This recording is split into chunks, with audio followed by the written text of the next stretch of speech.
Hello everyone, welcome back to another episode of the Lovin Riyadh Show. I am Rama. And I'm Sarah. And we have, as usual, some great topics for you today. We'll start with the date actually, because today is the 30th of July. Tuesday. And we're almost, I think, done with summer. What do you think? No, there's still a lot left. Still an entire month. It's been a really, really hot summer this year in Saudi, all over Saudi.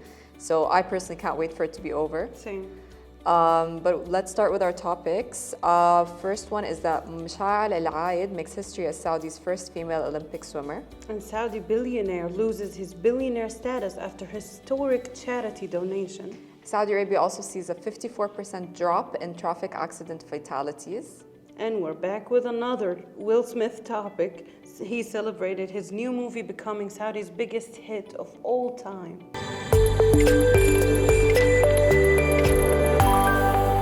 So Mashael Al-Ayed has made history as Saudi's first female Olympic swimmer at only 17 years old. That is impressive. So Mashael just competed actually and won 6th place in the 200-meter freestyle heats at the Paris Olympics. And this happened on Sunday. So this is a massive achievement.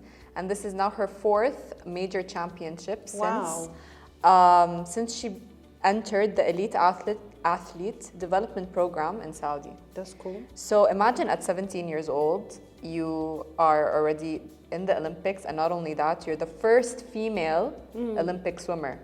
Yeah, from Saudi. Swimming is pretty hard. Do you know how to swim? I know how to swim. I don't. I don't know how to swim professionally. No, that's really hard. You don't know how to swim? No. Would you like to learn? Eventually, yeah. Some people who I don't even know how to ride a bike. Oh, I can teach you both. No, well. Okay. Maybe we'll do a segment teaching Sarah how to swim and ride a bike. The swimming is difficult. Where are we going to get a pool? It's okay. We can book a chalet. Yeah. But Mashael has, obviously, this is like a great historic thing for Saudi. Yeah. And for her. Yeah. And it's like, honestly, I'm so shocked at how she's 17. Yeah, exactly. Also on the team is it's another. not her first. No, it's not her first, but I think it's the first time. Obviously, it is because she's the first female to swim in the Olympics. So it is her first time in the Olympics. But there's also another 16-year-old on the team as well who's going to compete soon. Saudi? It's a guy. Oh. I'll tell you about him in a bit. But yes, even Rima bint Bandar, Saudi's ambassador to the US, watched her swimming and expressed her pride in Mashael, of course, because everybody's so super proud of her. Yeah. But she was saying that Mashael is breaking barriers, and her performance is a real testament to the hard work and the dedication for all Saudi women in sports who are doing amazing, amazing things. Yeah. Obviously, there are Saudi women in horseback riding, in taekwondo. So it's very cool to see. Yeah. I don't know if you've been watching the Olympics, have you? No. I haven't either.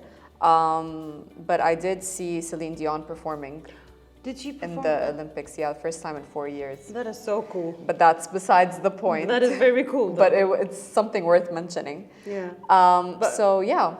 I need to ask you 2 questions. Yeah. First, what's her record?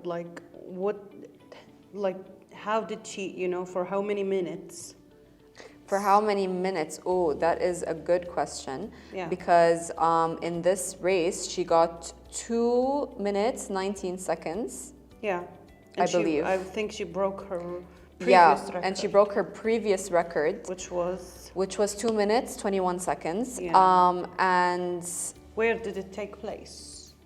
I like how you're interviewing me. It's because we have the information right in front of us, so Sarah's interviewing me right now. I need it to be specific, highlights. So it was in the La Défense Arena in Paris. La Défense. Yes, we're gonna say it. We're gonna butcher the accent because nobody's gonna try and do a French accent right now. You didn't take a French course? I did actually for like 8 years. So how do you pronounce that? There's no way I'm gonna do it. La Défense. La Défense Arena.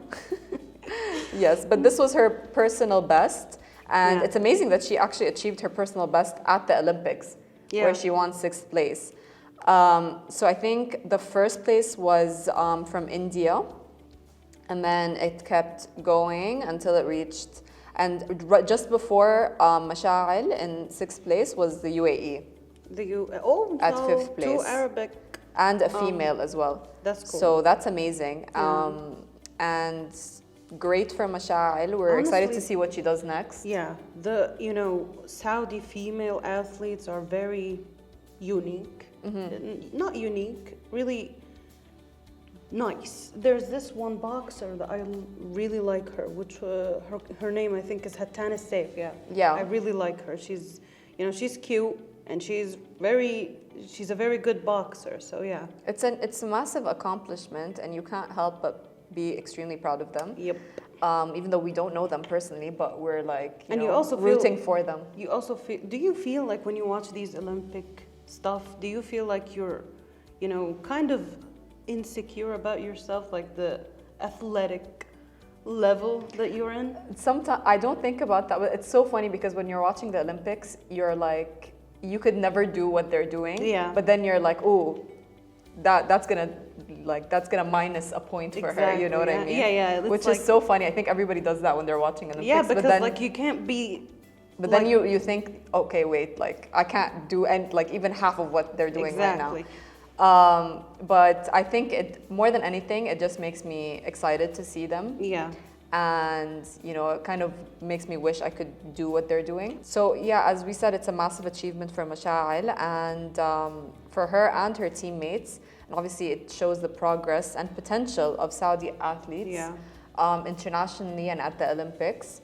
So super proud and can't wait to see what she does next. Yep. So Saudi billionaire loses billionaire status after historic charity donation.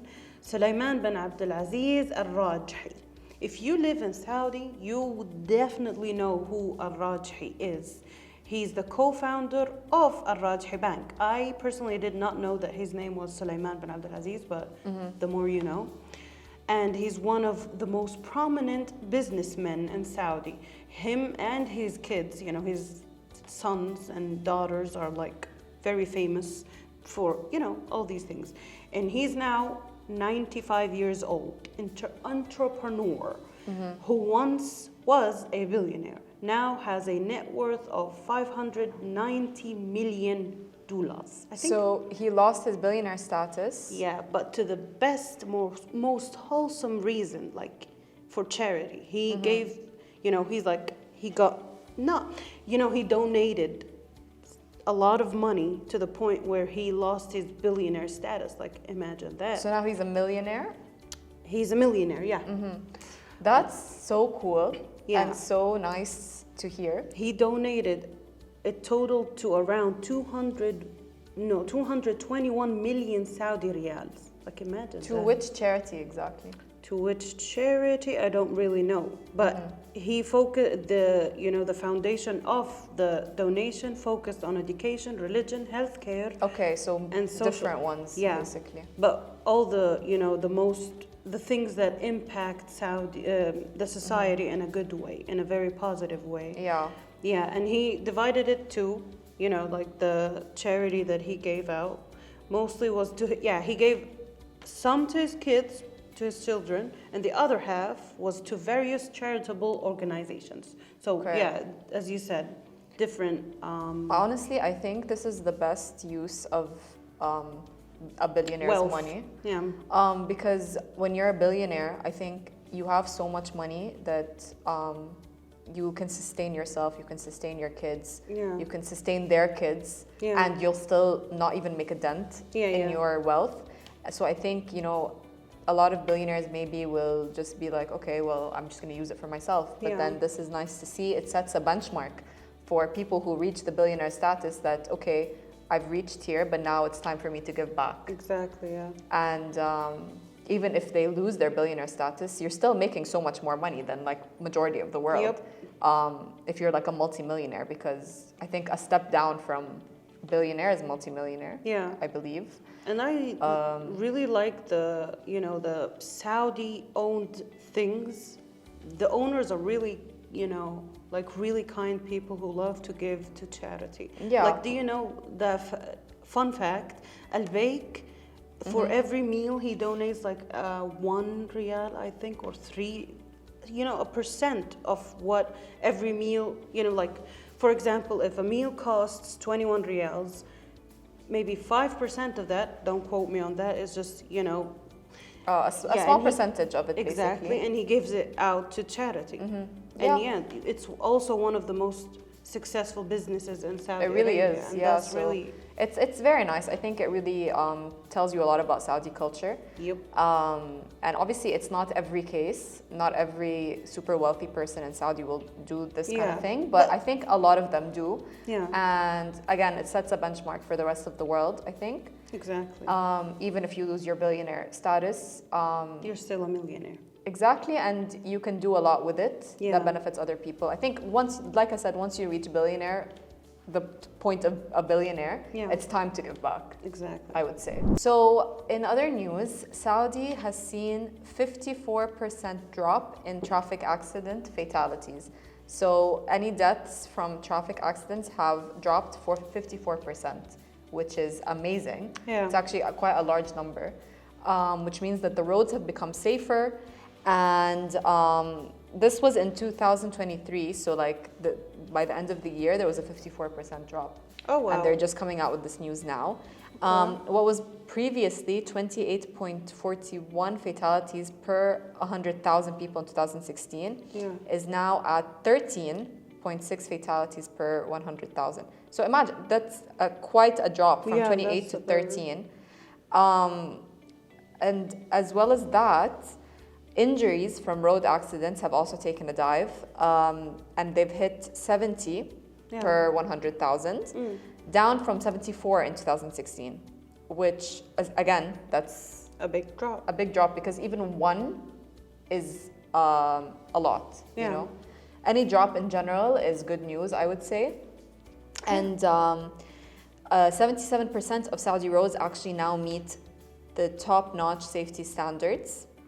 And another stat for you guys as well, 46% of vehicles are passing the latest inspection requirements. So in general, and all around, I believe Saudi roads have become safer, according to these statistics.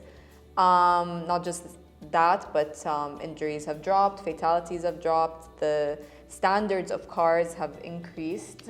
So I don't know about you, but I get a lot of anxiety from being on the road in general. Really? I have my license. I don't drive because I'm so scared of driving.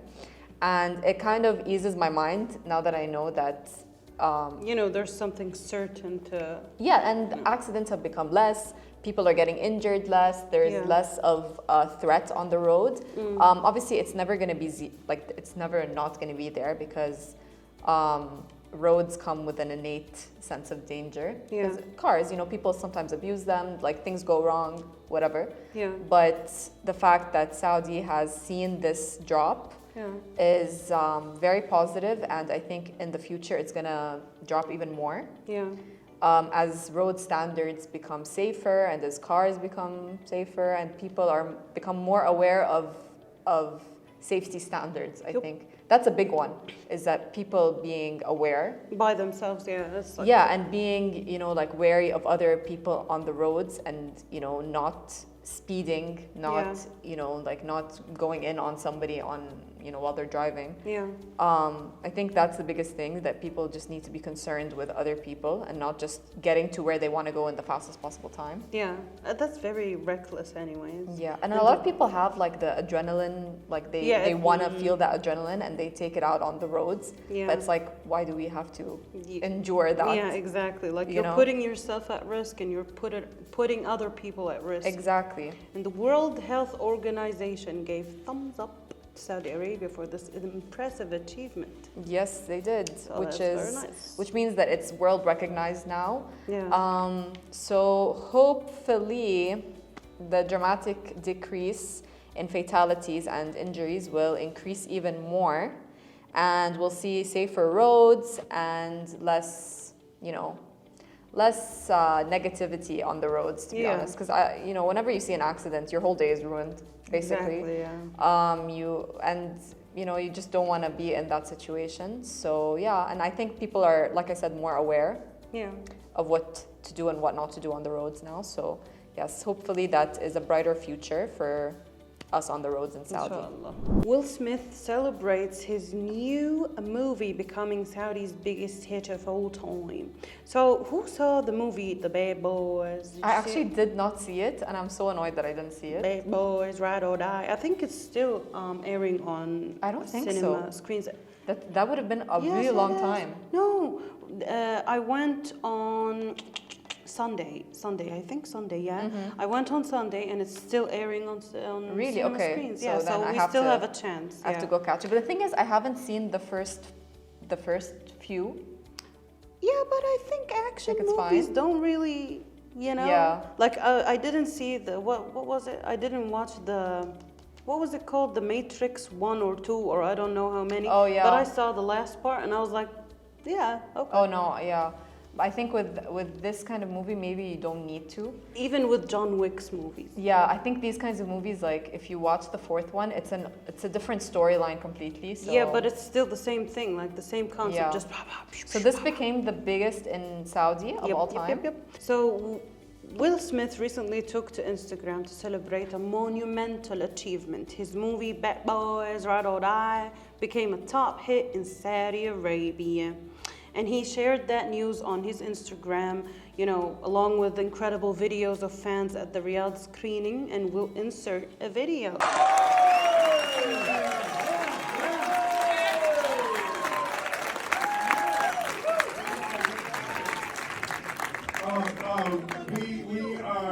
We are so absolutely excited to be here. That video. So what made it the best of all time in Saudi?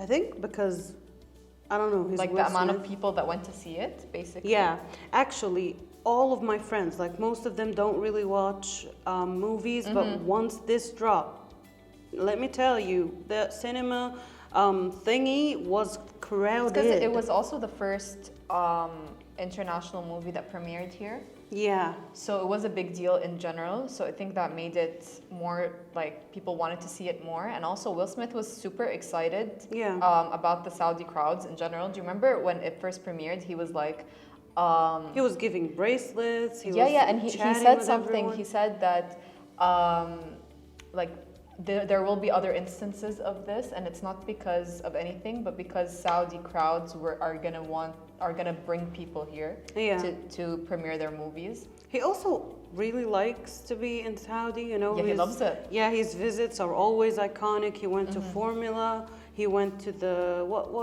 to Al-Ula. He's always here. Yeah, he's always here. Hopefully now he tried Jarish. Oh yeah, I was thinking, what was it? Yeah. Hopefully he now tried it because I saw you only thing to celebrate this really good news. So yeah, I think it's time we actually go see this movie because since it's the biggest hit of all time in Saudi and such a big deal, it's... I don't really like action movies. Me neither usually, but I feel it's this would be interesting nice. that they're saying it's the biggest hit of all time. Yeah, in and Saudis. people who watched it were actually saying that it's really good. I've heard like a few different people say that it's actually a very, very good movie. So everything about it has been super positive. So yeah, I think I will go see it. Yeah. And then come back to you guys about what I thought. So Will Smith, as you said, is actually really good, and all of his movies are super good. But Martin Lawrence is also a favorite of mine because I always mention College Road Trip, which is the movie I know him from. But obviously, he's in so many other iconic movies. Is he like a comedian? In the movie I'm referencing, it is a comedy. Yeah. So he did so well in it, and he was like a really good comedian. But I think he's also a very serious actor. Yeah. So if you guys have any favorites of Will Smith and Martin Lawrence, drop them in the comments. Let us know so we can check them out. Do you know if they've been together? Yeah, it's a series. It is a very stupid question. But other than the Bad Boys series, I have no idea if they've been together. I think it's like. It would make sense if they were. Yeah, but I have a question. Would you prefer this duo, Will Smith and Martin Lawrence, over The Rock and that other? I don't know what his name is. Kevin Hart. Kevin Hart. Yeah. Yeah, I like how you mentioned that. Because I want to know which duo do you like more? Honestly, The Rock and Kevin Hart are iconic. Yeah.